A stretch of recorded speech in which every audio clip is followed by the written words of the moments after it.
It's the first time a clinical trial of the hallucinogen has reached phase 3. One of the last steps necessary before an experimental drug can go to the Food and Drug Administration for possibly regulatory approval. The research will look at whether the drug can effectively treat depression when other therapies have failed. Compass Pathways, a United Kingdom-based pharmaceutical company that focuses on psilocybin research, is conducting the study. It's expected to include more than 900 people in 14 countries, including US, and is projected to wrap by mid-2025, said Dr. Steve Levin, Compass Senior Vice President of Patient Access. Levin said the company is building on previous research that shows the safety and effectiveness of the drug. That gives us a lot of hope that potentially within a few years' time, we could bring this through regulatory approval and hopefully to patients who really need it. There are multiple hurdles. Most psychedelics, including psilocybin, are illegal at the federal level in the US. No one knows for sure how it might work to treat depression, and earlier research shows that less than a third of patients given psilocybin actually improved, and even then the benefits faded after only a few weeks. But is that good to make a meaningful difference? Let's see through furthermore.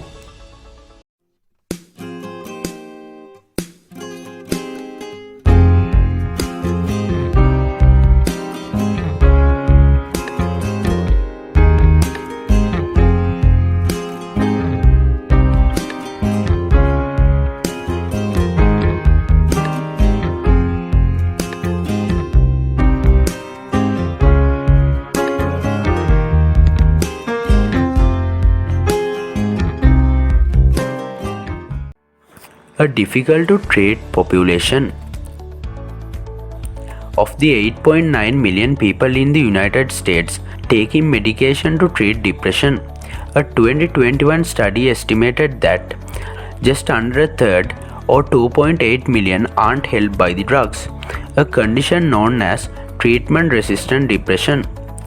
The earlier research from Compass Pathways, a phase 2 clinical trial, was published Wednesday in the New England Journal of Medicine. The trial included 233 participants with moderate to severe treatment-resistant depression. All had tried as many as 4 antidepressants prior to enrollment, without success. These are folks who are not only severely depressed but also very frustrated because they've tried so many different things, said Stuart Shankman, a clinical psychologist at Northwestern Medicine in Chicago, who was not involved with the new research. Psilocybin seemed to work for some participants, at least in the short term.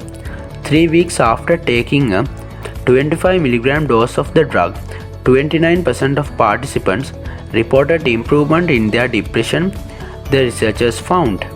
By 3 months, that had fallen to 20%, statistically indistinguishable from participants who had taken a lower dose, 10 mg or 1 mg of the drug.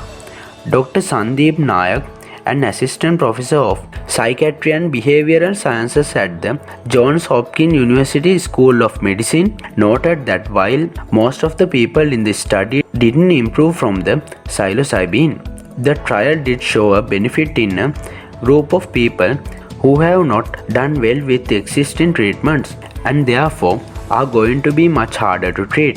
Nayak was also not involved with the Compass study, but does conduct research on psilocybin for other mental health conditions. Despite the relatively low percentage of those who responded, Levin said he was excited by the results. This is a difficult to treat population, he said. If we look at other existing data to give us some hints at how we would expect any kind of intervention to work in this population, we would expect much lower numbers. Dr. Steve Sarkman, chief of the Adult Pathophysiology and Biological Interventions Development Branch at the National Institute of Mental Health, call the new research admirable but one that will require much larger and longer term follow-up. For a lifelong crippling disease like major depressive disorder, improvement at 3 weeks is nice. But it's harder to build a story around, said Sagman, who was not involved with the new research. Psychedelics plus therapy.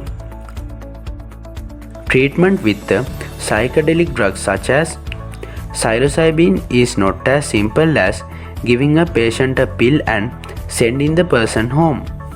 In COMPASS Pathways studies, participants first attend 3 therapy sessions with a licensed clinician.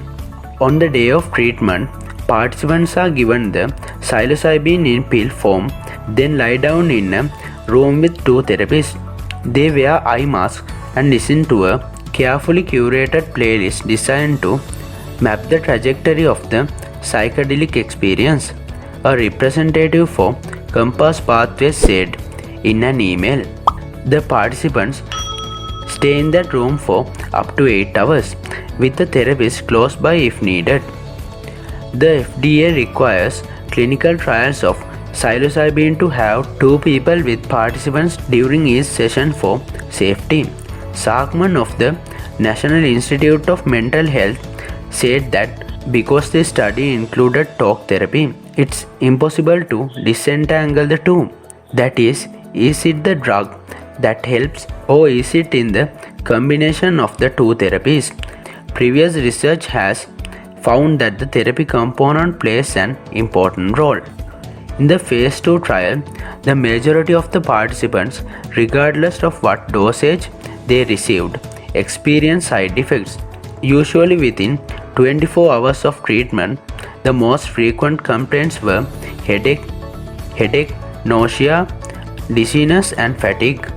But the study also picked up a potentially worrisome issue.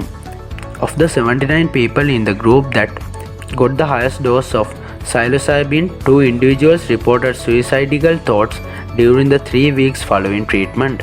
Another 2 people in the 10 mg group had similar experiences. 3 months after treatment, 3 people in the 25 mg group exhibited suicidal behavior. The company said that none of the behaviors resulted in suicide attempts and that the 3 participants had a history of suicidal ideation. Sagman said that the number of people who experienced suicidal ideation in the study was so small that it's difficult to interpret what it means, if anything. These participants, Levin noted, did not respond to the psilocybin treatment. It's this lack of initial response that could be playing a role in suicidal behavior, Nayak said. He said that in his experience, patients with treatment-resistant depression pin a lot of hope on experimental treatment like psilocybin. And when it doesn't work, not only are they depressed, they are demoralized on top of that. In this video, we discussed about could magic mushroom treat severe depression. If you got this video helpful, please give a thumbs up to the video. Don't forget to share this with your friends. Subscribe the channel for more important videos like this. Thanks for watching.